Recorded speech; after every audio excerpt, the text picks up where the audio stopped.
आज संकष्टी असल्यामुळे 15-20 मिनिटात गणपतीचं सांगणार आणि समाप्त.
केली जायची, ज्यांना प्रत्यक्ष मोर्याने दर्शन मिळेल अशा पिढ्यांकडे ज्यांची सेवा होती त्या धरणीधरांचं हे पद आहे. ते सांगतात दे पायाची जोड मोर्या दे पायाची जोड. पायाची जोड म्हणजे पाय काढणं, पायाची जोड म्हणजे ऐश्वर्य. कशाचं? सेवेचं. कुठेही गेलं, कुठल्या मंदिरात गेलं पहिला काय दिसतं आपल्याला? चरण दिसतं. त्या चरणावर आपण मस्तक करतो. आपल्या विठोबाची रुक्मिणीची मूर्ती आहे, त्याच्या समोर काय आहे? चरण. जोड तुझे म्हणा कमळा शरण मी जाऊ नाम तुझे बहू गोड. की आपण काय करतो हर एकाचे दास होतो. पण कोणाचा दास व्हायला पाहिजे? हरीचे दास व्हायला पाहिजे. आपण समाजात पाहतो, बाजारात पाहतो, मंगलदास, गोवर्धनदास, गोकुळदास, हे सगळे मिठाईवर यांचे दास व्हायचे का आपल्याला? नाही. कोणाचं दास व्हायचे? हरीचे दास व्हायचे. तुझे म्हणा कवळ्या शरणाई जाऊ नाम तुझे बहू गोड मोरया ते पायाची जोड. नाना संकट भोगून सारी विषय वासना सोड. म्हणजे घडी घडी घडी घडी घडी घडी संकट येतात. संकट एकटी येत नाही. एकटी येतात का? बघा, एक कळलं त्याच्यावर लगेच दुसरं लगेच तिसरं. आणि हेच तर आपल्याला भगवान श्रीकृष्णाने कालियानर्दनाच्या वेळेला सांगितले. भगवंताने नृत्य केलं कालियावर असं म्हणतात. भगवंताने नृत्य केलेलं नाही. कालियाला 100 म्हणा होते. किती? एक म्हणा दंश करायला आली की पाय उचलायचे त्याच्यावर ठेवायचे. असं प्रत्येक तो दंश म्हणजे तो घाव ते संकट लीलेला भगवंताने काय केलेलं आहे? चुकवलेलं आहे. हा संदेश दिलेला आहे. संकट एकटी येत नाही, 100 येतात एका वेळेला. पण त्याला लिलेला कसं तोंड द्यायचं ही बुद्धी सत्सद विवेक आपल्याला कोणी दिलेला आहे? भगवंताने दिलेला आहे. आणि म्हणून नाना दुःखे भोगून सारी विषय वासना सोड. हे विषय काय असतात? विष आणि विषय. य जोडला तर विषय होतो आणि य सोडला तर विष होतो. हे विष पिल्याने मनुष्य एकदाच मरतो. पण विषयाचं सेवन केल्याने मनुष्य घडी घडी मरत असतो. पंचविषया शब्दरूप रसगंध स्पर्श हे विषयाचं एक एक विषयाचं सेवन करून एक एक प्राण्याचा घात झाला. मग ह्या 5ही विषयांचं सेवन केलं तर त्या मनुष्य प्राण्याचं काय होईल? तो मनुष्य राहील का? तो पशुच होईल. आणि म्हणून नाना दुःखे भोगून सारी विषय वासना सोड. आता हे विषय कोणते आहेत आणि ते मनाला का नको? एका कवीने मना विषयाचा छंद नको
सृष्टी निर्माण झाली. गुणापासून भूते म्हणजे उलट्या हाताची नव्हे, पंचमहाभूते पृथ्वी तेज वायू आकाश.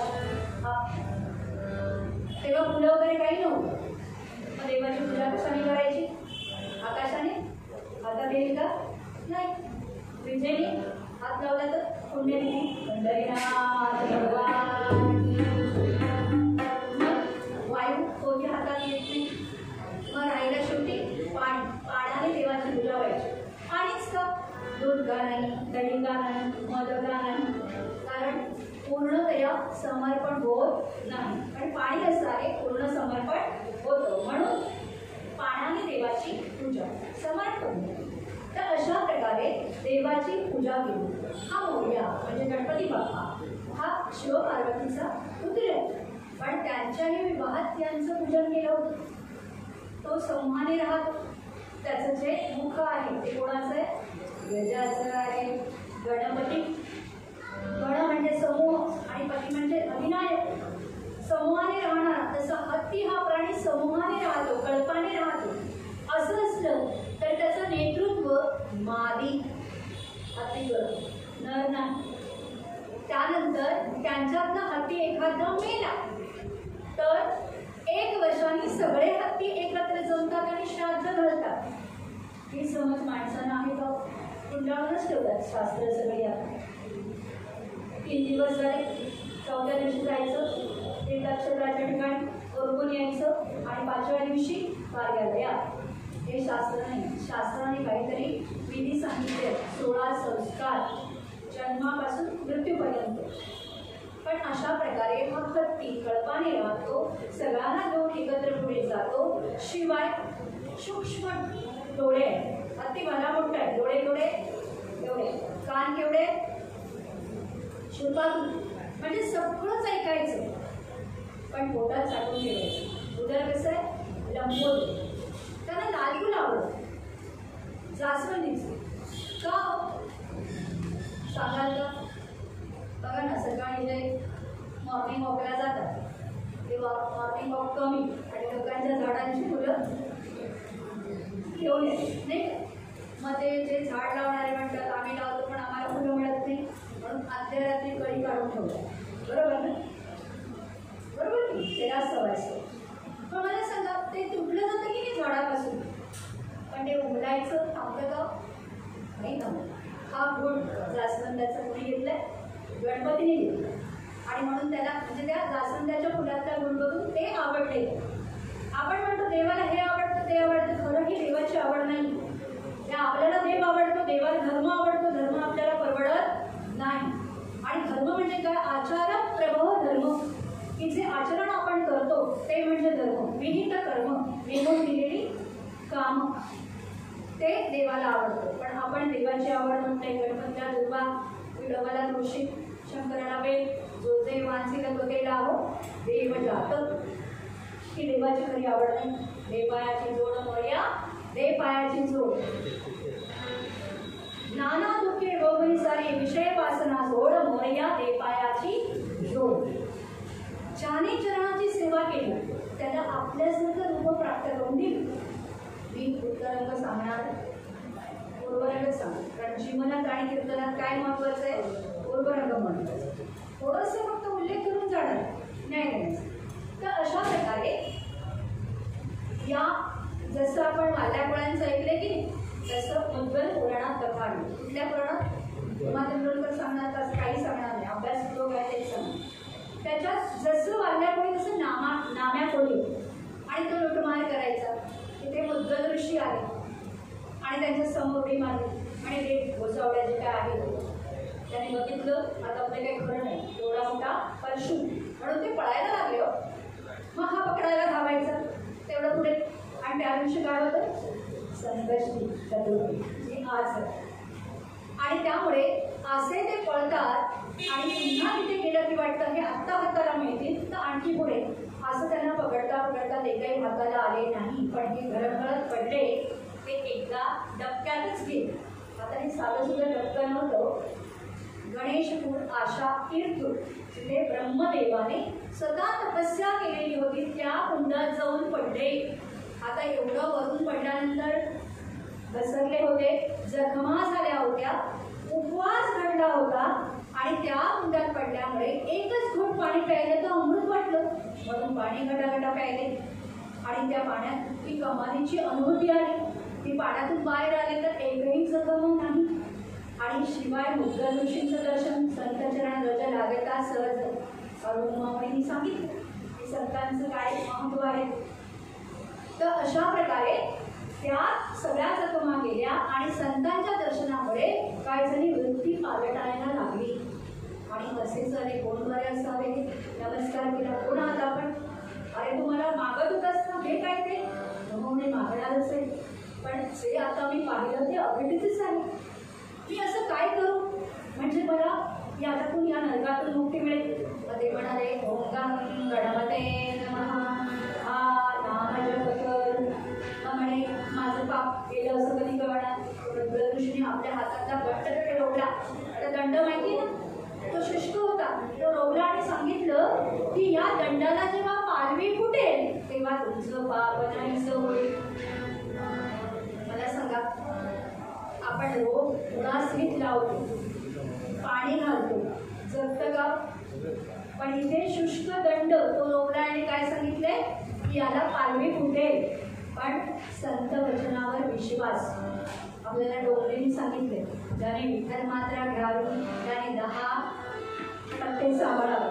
माझं भाग्य असं आहे की ते कधीतरी सेवा मला शेवटीच मिळते, म्हणजे याचं ऐकून त्याचं ऐकून थोडं थोडं सांगितलं की माझं काम होतं. पंढरीनाथ भगवान असो. तर अशा प्रकारे 10 पथ्ये सांभाळावी लागतात की ज्याने विठ्ठल मात्रा घेतली त्याच्याकडे अहंकार असून चालत नाही. वेळामाळ शोभे आत्मरूप शांती. ज्याने गळ्यात माळ घातली, तुळशी माळो, त्याला शांती पाहिजे का पाहिजे. मंदिरात आलास म्हणजे काय, या बाजूने का आलास, या बाजूने आपला हात लावलास म्हणजे काय, नियम असतात, सांगायला पाहिजे, पण सांगण्याची पद्धत कशी पाहिजे, नम्र म्हणावी. बघा असं करून नये, पण असं म्हटल्यावर तो विठ्ठल भक्त नाही. म्हणून ज्याने गळ्यात माळ घातली त्याला ती 10 पथ्ये सांभाळावी लागतात. तसं इथे सांगितले बाबा रे, तो ओम गम गणपती म्हण, आणि त्यांना बसवले, त्या संतांच्या वचनावर विश्वास ठेवलाय आणि ओम गम गणपते नमः सुरू झालंय. आता असं किती 1 वर्ष लोटली आणि त्या शुष्क दंडाला पालवी फुटली, पण ती फुटली की नाही बघायला हे ध्यानात नाही. नाम्या कोलकोट आणि असा तो वृक्ष मोठा झाला आणि कित्येक वर्षांनी मुद्गल ऋषी परत आले. त्याने पाहिलं, काय पाहिलं की आपल्या कानाने ऐकू येते ओम गणपते नमः. कोण असावं बरं आता इतक्या वर्षांचं. मग त्यांना आठवण झाली, मी इथे मंत्र दिला होता, शोधू लागले, कुठे दिसेना. शुष्कदंड वृक्षात रूपांतर झालं होतं आणि म्हणून त्या दिशेने गेले तर मला मोठं वारूळ त्याच्यातून त्यांना बाहेर काढलं. तर काय आश्चर्य, फक्त हाडांचा सांगाडा होता, पण दोन्ही भुवयामधून शुद्ध बाहेर आलेली होती. स्वरूपता नावाची नोकरी म्हणजे गजानन ही जी देवता आहे ना, फक्त गजाननच त्याला सोंड आहे, विनायकाला नाही. तसे 12 महिन्यात 12 जन्म आहेत. पहिल्या चतुर्थीला सुद्धा आणि दुसऱ्या एक विनायकी चतुर्थी येते, एक संकष्टी चतुर्थी येते, पण कुठेही सुंदर नाही गजानन सोडलं तर. पण इथे भगवंतांनी स्वरूपता दिलेली आहे आणि म्हणून त्या नाम्या पोळ्याचं नाव त्यांनी भृशुंडी ऋषी म्हणून ठेवलं. जो अत्याचार करणारा, अनाचार करणारा त्याला संतांचं पद प्राप्त झालं. दे पायाची जोड मोरया, दे पायाची जोड, तुझे विणे कवणा शरण मी जाऊ, नाम तुझे बहु. एवढं सांगून पूर्ण थांबवते. 5 मिनिटात फक्त कथा उरकून घेणार. दे पायाची जोड मोरया, दे पायाची जोड मोरया, दे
जोरात तसं स्तुती करायची.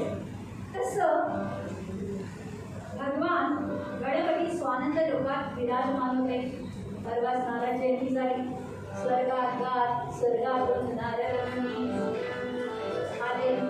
नारायण नारायण.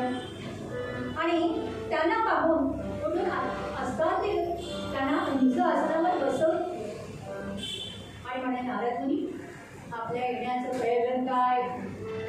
तर ते म्हणाले नाही हो, खूप दिवसांनी आपलं दर्शन नाही मंगलमूर्ते, आपलं दर्शन घेण्यासाठी मी स्वानंद लोकात आलो. पण नारद मुनी ते कीर्तन कर असं तसे कुठे जात नाही. जातात का? बोलायला जातात का? नाही. तर कीर्तन करच. ते म्हणाले गणपती बाप्पा की प्रयोजन विषय मंदोपी न प्रवर्तते. प्रयोजनाशिवाय गतिमंत सुद्धा क्रिया करत नाही. आपण तर त्रिलोक्याचे भ्रमण करणारे संचारित मुनी. मग तुम्ही असेच येणार नाही, काय कारण असेल तर सांगा. आडेवेळे घेतले पण ते गणपती बाप्पा बुद्धीची देवता ती अशी तशी सोडते का? आणि म्हणून म्हणाले की असं आहे की मिथिला नगरात गेलो होतो. तिथे जनक असं म्हटल्यावर आपल्या मनात शंका येते ना. जनक म्हणजे सीता, तिचे पिता नाही, तर ते आडनावाचे सगळे जनक. ते नारद नावाचे पण आडनावाचे आहे का? म्हणजे जसे इंग्लंडला एवाटी फर्स्ट, एवाटी सेकंड असे सगळे असतात ना, तसे जनक राजा. पण हे नव्या सीतेचे वडील. तर त्याच्या राज्यात गेलो. तो राजा इतका दान धर्म करतो की जितकं दान द्यावं तितकं त्याच्या पोशात भरभरून पाहतो, असं ओसंडून काही कमी नाही. आणि हे सगळं पाहिलं मला खूप आनंद झाला. भगवंता गणपती बाप्पा तर म्हणे पुढे काय झालं तर सांगतोय का? मी सहज म्हटलंय की राजा हे तू दान धर्म करतोयस ना, ही सगळी त्या कोणाची कृपा? गणेशाची कृपा. हे म्हटल्यावर भोया ताटरल्या, डोळे लाल लाल झाले आणि म्हणाला अहो काय सांगताय? करता मी आहे, करविता मी आहे, आणि कोण गणपती आणि कोण काय? मी मानत नाही म्हणे, मी करता आहे. असं म्हटल्यावर नारदाने दंड घेतलं. पंढरीनाथ भगवान की जय. ते म्हणाले हे बघा सामर्थ्य आहे चळवळीचे, जो जो करील तयाचे, परंतु तेथे भगवंताचे अधिष्ठान पाहिजे. सामर्थ्य आहे चळवळीचे, काही करा, पण जे करणार तिथे भगवंताचं अधिष्ठान जर असेल तर त्याचं प्रभाव पडत नाही. ते म्हणे मी मानत नाही. जसं संपदाताईने सांगितलं थोडंफार शिक्षण झालं ते आपली मुलं उठतात, सगळं गुंडाळतात, परदेशात जातात, तिकडे गेले तिकड्या गोऱ्या कालणीचे घेऊन जातात, इकडे सगळं विसरतात. पण समर्थाने सांगितलं, जे डोंगरे महाराजांनी सांगितलं, काय सांगितलं की त्याहुन्या देश सेविला विदेश तरी सावकाश भोग प्राप्ती. की आपला देश सोडला आणि दुसरीकडे गेलं तर आणखी भोग वाटायला यायला कारण नको, कारण देश सोडला तरी सुद्धा भोग आहे. संपदाने ताईंनी सांगितलं तसं की जायचं परदेशात, शिक्षण शिकायचं आणि पुन्हा यायचं आणि आपल्या देशासाठी करायचं. आणि म्हणून जे देशभक्तांनी आपलं बलिदान केलं त्यामुळे आज आपण कीर्तन छान ऐकतो करतो. त्यांनी बलिदान केलं नसतं तर आज आपण इथे नसतो. इकडे सगळे हमीदान हमीजा सगळे असते, इकडे सगळी खानावळ असते. आता नाव घेत नाही पंढरीनाथ भगवान की.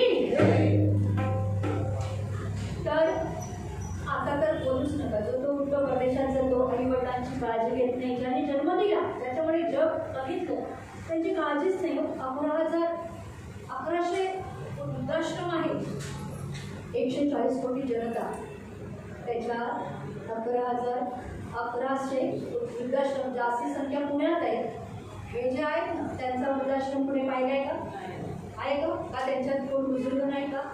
पण ते संस्कृती सांभाळतात. आपण फक्त नावाने नुसतं ओरडत असतो, संस्कृती टिकवत नाही. समारंभ तर खूप करतो पण संस्कृती टिकली पाहिजे याच्यासाठी कीर्तनाचं प्रयोजन आहे. टीकाने सांगितलं मी जर पत्रकार झालो नसतो तर कीर्तनकार झालो.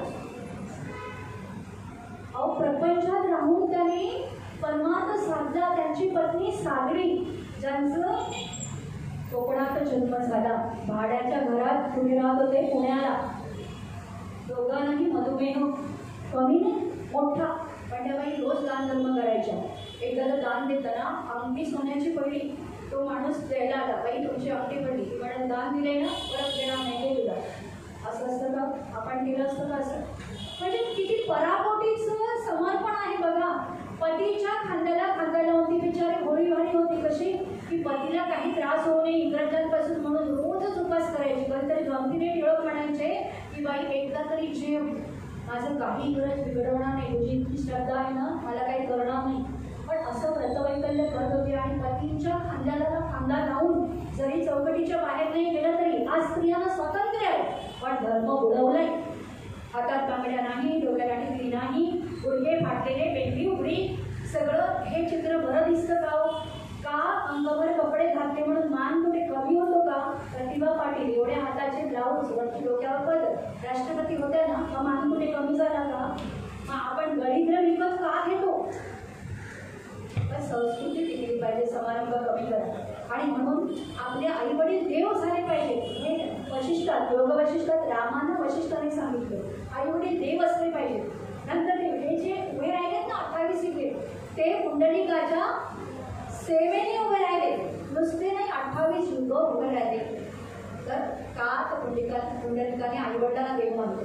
पहिली पूर्वस्थिती आहे वेगळी, काहींना माहिती आहे काहींना नाही, पण शेवटी त्यांच्या तपाला लागून सगळं त्रिलोक तापलं आणि भगवंत धावत आले आणि मीठ टाकली मिठाळे हळू, मिठाळे हळू असं विठ्ठल झाले शेवटी ते अशासाठी. आणि म्हणून गर्व नको, सामर्थ्य आहे, चळवळीचे जग करतायचं. मग अशा म्हटल्याबरोबर राग आला, ते म्हणाले कधीतरी तुझं गर्वहरण होईल असं म्हटलं. आणि नारदमुनी कुठे आले?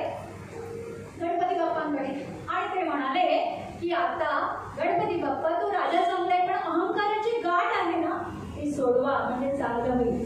जेव्हा देव हातात घेतो ना तो असं टाकत नाही हो. आपण काय करतो, ज्याला नाच येते, गाणं येतं, चल माझा शिष्य पुढे घेऊन जातो, पण नाही त्याच्यावर मेहनत केली पाहिजे. असेल तसा घ्यायचा आणि हळून सोडायचा, हे गुरुजनांचं कर्तव्य आहे. तर अशा प्रकारे त्याची गाठ सोडली पाहिजे म्हणजे तो चांगला आहे. आणि असं म्हटल्यावर नारायण नारायण म्हटलं काम झालं. आणि की कळलाऊ, कळलाव्या नाही ना, कळलाऊ उकार म्हणजे विष्णू. त्याला विष्णू कळला, ते नारद मुनी त्यांनी आपलं काम केलं, निघून गेले. आता त्यांचं ऐकलं म्हणून ऐकलं आणि लगेच कारवाई केली असं नाही. मुहूर्तामध्ये ध्यान लावलं आणि पाहिलं हो खरंच आहे. प्रभो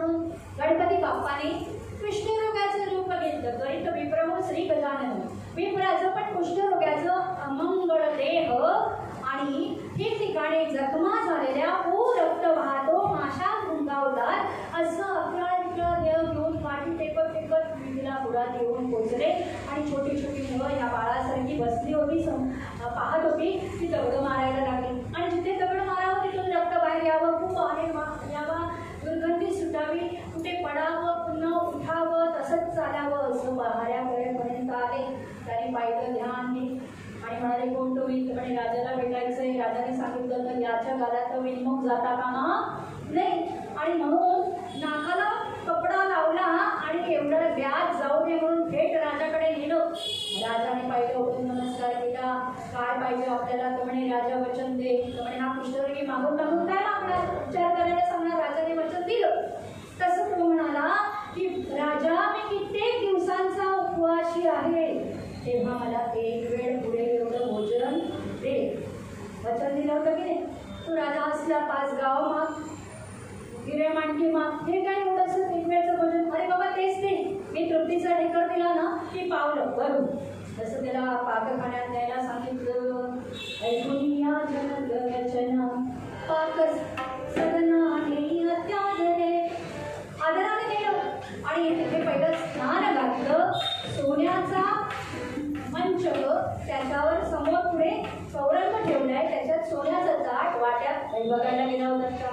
वर्णन करायला काय होतं ते पंढरीनाथ भगवान की. आता राजाचं थाट काय असंच ना तुमच्या आमच्यासारखा ते याचे धर्मपालचे असे आणून देणार का? नाही ना, पर्यावरण बिघडवणार नाही. तर अशा प्रकारे बसवलं. आता आपण जातो, उभं राहतो, खातो, बघा बघा. पहिलं कसं होतं, वजने कवळं घेता, रांगोळी घालायची, ठेवायचं, सगळं साधं. आता तसं नाही. लोणचं वाटलं की कापड मोडला, हिरं नाही, अशी 5 बोटं अशी तोंडात गेली पाहिजे, तर ते पंच आत्मा जो आहे तो तृप्त होतो. नाही सांगताना ठेवणार असो. तर अशा प्रकारे वाटलेला तेवढंच खा, वाटलेला तेवढंच खा. हे आचार्यांनी, आता आचार्य हे राजाचे होते, राजाच्या दरबारात किती माणसं असतील बघा, तेवढ्या सगळ्यांचा पाक सिद्ध झालेला होता. तो म्हणून वाढला की जितकं वाढावं तितकं खावं तरी तृप्तीचा ढेकळ नाही. मग आता राजाला जाऊन सांगितलं, आलाय असं वाटलंय, ऐकुनी वाटे बल्लवतो, म्हणजे असं ऐकलंय की कोणतरी राक्षस आलाय, तो या रूपाने आलाय आणि बसलाय की काय. म्हणून राजा आला, कोण आपण आहात, तुला काय करायचंय, एक वेळचं जेवण वाढ. शेवटी पुन्हा पाक सिद्ध करायला सांगितलंय असं त्या कथेत आलंय. तो सगळं वाढला तरी तृप्तीचा ढेकर नाही. शेवटी राजकोषात जितकं कच्च धान्य होतं तेवढं समोर होतं तरीही तृप्तीचा ढेकर नाही. आता गणपती बाप्पा उठले तसं म्हणजे त्या रूपातले, आणि राजा म्हणाला, आपण कोणी देवता आहात का? नारद मुनी एकदा बोलले होते की ऐकोनी गर्भोक्ती तयासी वरे गर्भफला पावश्री ऐसे पदासी पाठलो देव राजा. की माझं गर्भहरण करणारे तुम्ही कोणी देवता का? तुला काय करायचंय, पोटभर दिलं नाहीस ना? आणि चालू लागले अशा प्रकारे त्याचा गर्भ या परित्याचा गर्भ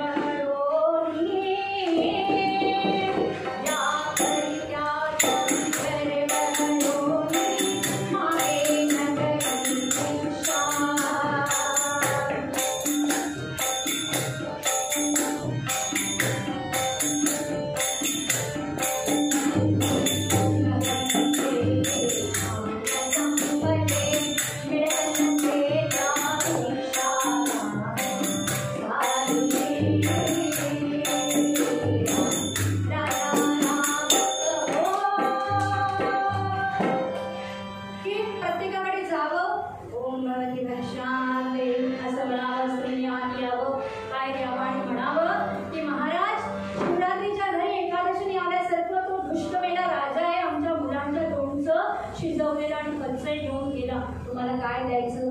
कसे कसे पुढे गेले गावच्या वेशीवर. तिथे यावे गजवदना यावे गजनी माझा यावे. तिथे हे अभंग ऐकला. कोणीतरी सुमधुर आवाजात ते गीत गात होतं आणि त्या दिशेने चालले. आणि बाहेरून म्हटलं, ओम भगवती शांती. ती स्त्री बाहेर आली आणि म्हणाले, अहो माफ करा, आम्ही अयाच्या तृप्तीने राहतो आणि माझे धनी पूजा अर्चासाठी गेले. तिथे काय मिळालं त्याचा देव पण थांबला. घरात काय नाही, असेच घरात परवानगीशिवाय सगळे शोधत नजरेने इकडे तिकडे पाहू लागले. आणि त्यांची नजर एका परडीवर गेली आणि त्या परडीला घडलं, काही नाही हो, मी गणेश भक्त आहे म्हणून त्यांची पूजा केली. 1000 दुर्वा वाढल्या आणि भक्त हा एकच गण आहे. मला म्हणतात, हा एक गण मला किती आवडतो काय सांगू. कारण भक्त्यान दत्तम स्वल्पम, जो भक्त मनापासून देतो स्वल्प, ते भगवंताला खूप होतं. बहुदृष्टीकर म्हणजे त्याने दृष्ट होतो. त्यामुळे तो दुर्वांकूर घेतला आणि मुखात घातला. तृप्तीचा ढेकर आला. राजा मागे मागुला जगनिया मगरूप विप्राचे. आपल्या जे रूप होतं ते काय केलं, त्यागलं. आणि गणेशाचं चतुर्भुज रूप समोर दिसलं. नेत्री 2 हिरे प्रकाश बसले रक्तांचे मंगलमूर्ती. ते पाहिलं आणि त्या स्त्रीने लोटांगणच घातलं आणि राजा समोर आला आणि म्हणाला, भगवंता माफ कर मला, मी ओळखू शकलो नाही, गर्भाने असा उत्पन्न झालो, त्यामुळे तुला ओळखू शकलो नाही, मला माफ कर. तो म्हणाले, गर्भ आता नाहीसा झालाय ना, तुला पश्चाताप झाला ना, माझी कृपाच आहे, मग काय पाहिजे माग म्हणाले. तो म्हणाले, काही नको, नगरीचं सगळं धान्य आणलंय ते त्याचं त्यांना परत. तेव्हा भगवंत म्हणाले, जसं जसं आम्ही पुढे येत होतो मागे माझी कृपाच होत होती, त्यामुळे सगळं समृद्ध आहे. पुन्हा चला, माझं आदरातिथ्य ग्रहण करावं. एकदाच संधी असते, परत परत नाही. ते म्हणाले जनतेची सेवा कर ही तुझ्या संधी, पण पुन्हा कधी गर्व करू. मग आपल्या मनात प्रश्न आला असेल ना, स्त्री कोण होती? कधी ऋषिरस ऋषींची पत्नी आश्रया. आणि अशा प्रकारे तिच्यावर भगवंताने कृपा केली. कारण काय? हे पायाची जोड मोरया, हे पायाची जोड. आदरावरून समोर उभी राहिली आणि काही लोकांची सहनशीलता म्हणजे एका वेळ त्यांनी बसून केलं आणि आपल्या संस्थेने हा आनंद सांगेल यांचा कार्यक्रम ते घडून आणला. संस्थेचे कमी राहते आणि घरांचे कार्यकर्ते आहेत, त्यांचं कार्य मोठं आहे. युवकांनी समोर यावं आणि खरं आहे ते की हे जर समाज सुधारला पाहिजे तर आपले एक घर जरी सुशिक्षित असला तरी तो आपलं घर सुधारतो, मग समाज, मग नगर, मग देश. आणि म्हणून अशा युवकांनीच पुढे यायला पाहिजे. आपली संस्था अशा कार्याला नेहमी सहकार्य करते. आपल्या पुढच्या पिढीला उत्तरोत्तर आपले म्हणजे हा 6वा वर्धापन दिन आहे, पण शतकोत्तर त्याचे वर्धापन दिन व्हावे अशी मी प्रार्थना करते. आणि जे त्याचे संस्थापक आहेत ते हरवती बराड नंदानी मंजाई यांचा आज वाढदिवस सुद्धा आहे. मला आधी माहिती नव्हता, तर मला जेव्हा कळलं तर आपण त्यांच्यासाठी एक श्लोक म्हणूया आणि संपवते. नंतर ज्या ज्या कीर्तनांनी कीर्तनकारांनी सेवा सादर केली आहे त्यांचा आपण सन्मान करू आणि आपण आरती करून नंतर प्रसाद घेऊ. स्वस्त्यस्तु ते कुशलमस्तु चिरायुरस्तु गोमानी धनधान्य समृद्धिरस्तु ऐश्वर्यमस्तु विमुक्षयोस्तु विजयोस्तु वंशते विरता हरिभक्तिरस्तु. शंकराचार्यांच्या काळाचा श्लोक आहे, त्यामुळे तुम्ही कुशल असा, चांगले असा, दीर्घायुष्य असो, तुमच्या वंशात विभक्ती असो असा आपण त्यांना आशीर्वाद दिलेला आहे. तर म्हणून गुरुरंग पद्यामध्ये आपल्याला